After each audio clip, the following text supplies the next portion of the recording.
시절에 성적인 학대를 당하거나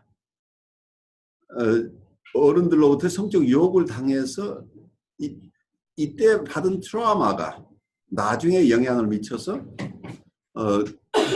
여러 가지 신경증으로 발전하는 경우, 특히 히스테리아 같은 경우, 히스테리라는 말 여러분 들어봤죠? 히스테리아라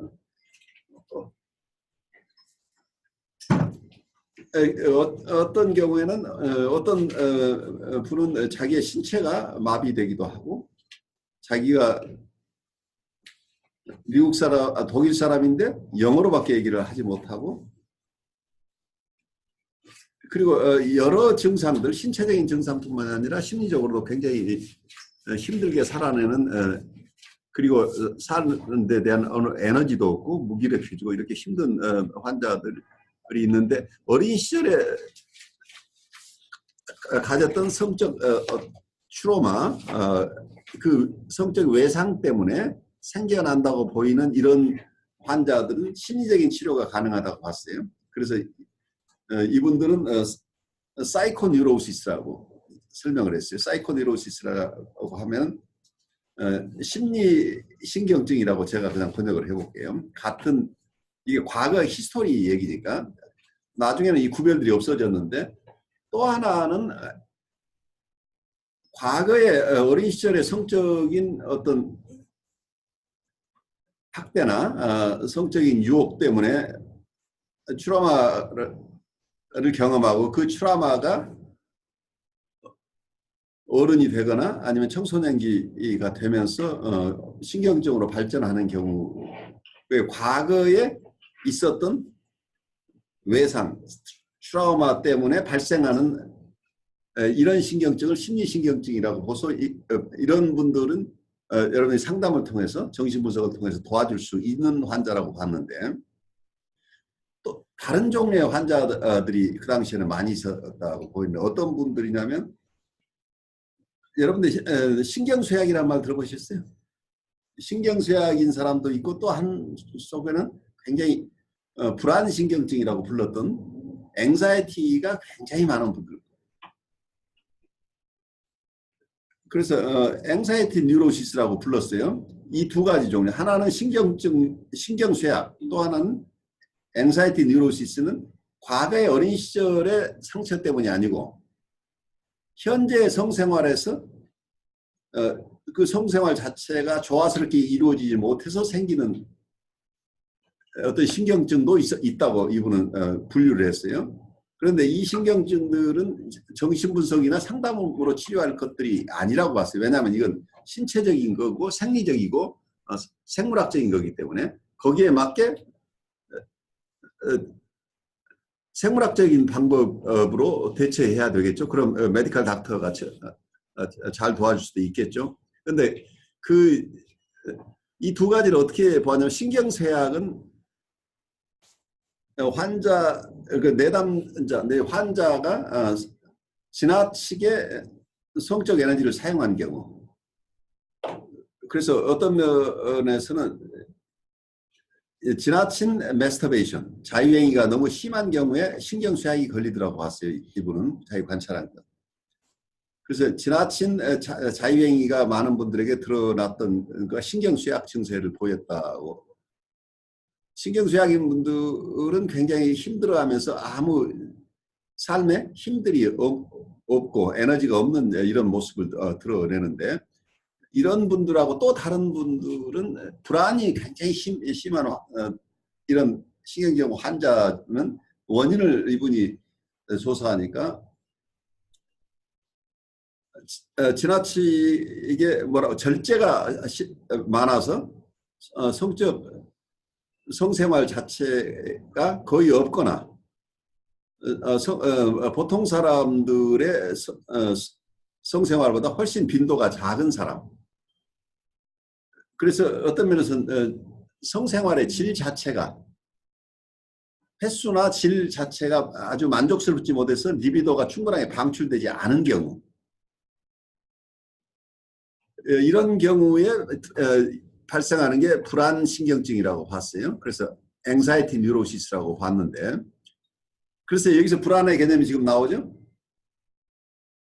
성적인 에너지, 리비도가 가득 쌓여 있는데 이게 방출이 제대로 되지 않았다는 얘기예요. 그래서 이때 불안으로 바뀌더라는 얘기예요. 그래서 최초의 불안 이론이 이 리비도 이론이에요. 리비도가 그대로 방출되지 않고 있으면 이게 불안으로 앵사이티로 바뀌더라고 본 거죠. 그래서 생물학적인 것도 개념이 그 속에 들어가 있는 거죠.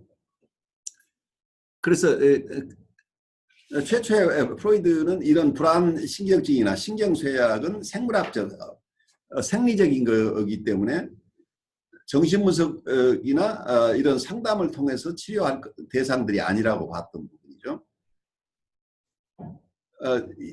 어떤 면에서 그렇지만 그 이후에 많은 이론 발전에서는 이걸 따로 구별해내는 게 의미가 없다고 봐요. 왜냐하면 현재 성생활이 만족스럽지 못하거나 적절하지 않은 분들은 대부분 과거의 트라우마가 함께 있는 분일 가능성이 높다고 보기 때문에 이걸 따로 구별해내지 않고 있는 게 현재의 어떤 이론들이에요. 그렇지만 또 한쪽으로 본다면 프로이드가 봤던 이런 아까 이 두 가지 신경증은 액츄얼 뉴로시스라고 불렀어요. 합쳐서 하나는 신경쇠약과 불안신경증 이 두 개를 합쳐서 현실 신경증이라고 할까요? 액츄얼 뉴로시스라고. 그래서 이게 사이코뉴로시스하고는 다르다. 사이코뉴로시스는 치료가 가능한데 액츄얼 뉴로시스는 정신분석을 통한 치료 대상은 아니다. 그래서 이분들이 치료가 안 된다는 게 아니라 정신분석을 통한 치료. 왜냐하면 정신분석은 무의식의 세계, 억압이나 이런 정신역동 우리 심리 내적인 원인들을 찾아서 치료하는 건데 액츄얼 뉴로시스라고는 현실 신경증은 이런 심리 내적인 이슈가 아니고 굉장히 생물학적이고 생리적인 거기 때문에 이런 정신분석적인 접근 방법으로 치료가 되지 않는다고 봤던 부분이에요. 그래서 이 두 가지가 있는데 사실은 뉴로시스라고 할 때는 또 하나 분류가 있어요. 그거 이 두 가지 분류 이외에 narcissistic neurosis라는 게 있어요. narcissistic neurosis라는 개념은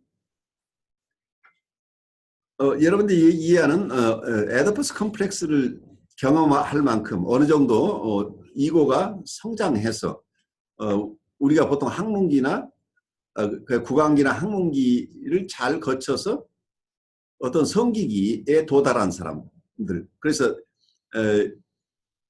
어쩌면 엄마가 혼자만의 대상이 아니고 엄마도 있고 아버지도 있고 형제들도 있고 그래서 한쪽에서는 어머니를 차지하고 싶지만 또 한쪽에서는 아버지하고 싸워야 되고 이런 갈등 구조를 이해할 만큼 어느 정도 성숙한 사람들이 이런 시절에 겪었던 갈등들로부터 오는 환자들이 뉴로시스가 된다고 보는데 만약 그 이전에 아주 초기에 학문기나 구강기나 학문기 그러니까 생애 초기 1년이나 2년 이 정도에서 아주 데프로베이션이 많은 결핍이 많은 사람들은 이런 오이디푸스 컴플렉스라고 우리가 보통 얘기하는 이런 조금 자란 아이들이 겪는 이런 경험보다는 초기에 근원적인 결핍이라는 자기가 엄마와 자기가 분리되지 않은 상태에서 엄마로부터 충분한 사랑을 받지 못했거나 지나친 통제가 있거나 아니면 보호를 받지 못했거나 이런 것들 때문에 굉장한 불안 지수가 높은 분들이죠. 이런 분들은 대상 자체가 엄마하고 경험밖에 없지 독립된 인격으로서 초기 단계에 엄마하고 경험만 있을 뿐이지 독립된 인격으로서의 엄마, 나하고 다른 엄마나 아버지 또 다른 형제들 이 사람들하고 관계에서 있었던 어떤 정서 때문에 문제가 된 게 아니고 초기 단계에 어머니하고 분리되기 이전 단계에 머물러 있는 사람들은 보통 우리가 자기애적 환자라고 그러는데 이 자기애적 환자들은 말귀를 알아들을 수 없다. 그러니까 해석을 해도 그 말을 수용할 수 없기 때문에 이런 분들은 보통 나르시시스틱 뉴로시스라고 자기애적 신경증이라고 얘기를 할까요? 이런 분들은 정신 분석의 대상이 되지 않는다고 봤어요. 그래서 이 프로이드의 이런 여러 가지 이론들이 있는데 프로이드 이론 자체가 처음부터 명확한 게 아니고 점점 발전해 오면서 자기 이론 스스로 만든 이론을 스스로 수정하거나 그 이전의 이론을 포기하는 이런 태도를 가지고 프로이드가 임했기 때문에 여러분처럼 나중에 프로이드를 공부하시는 분들은 좀 어려워요. 왜냐하면 처음 프로이드가 얘기했던 것을 가지고 얘기를 듣다가 중간에 달라진 이론, 나중에 또 가진 이론들이 서로 다를 수 있기 때문에 그 부분에 대해서 여러분들이 처음에는 굉장히 알기 어려운데 그 지점은 어려울 때 그런 시대적으로 프로이드 이론이 달라질 많이 달라졌다는 것을 우선 이해하는 게 중요할 것 같고 여러분들이 잘 이해하지 못하는 게 여러분의 탓이 아니고 이런 배경 때문이라는 것을 이해하면 좋겠어요.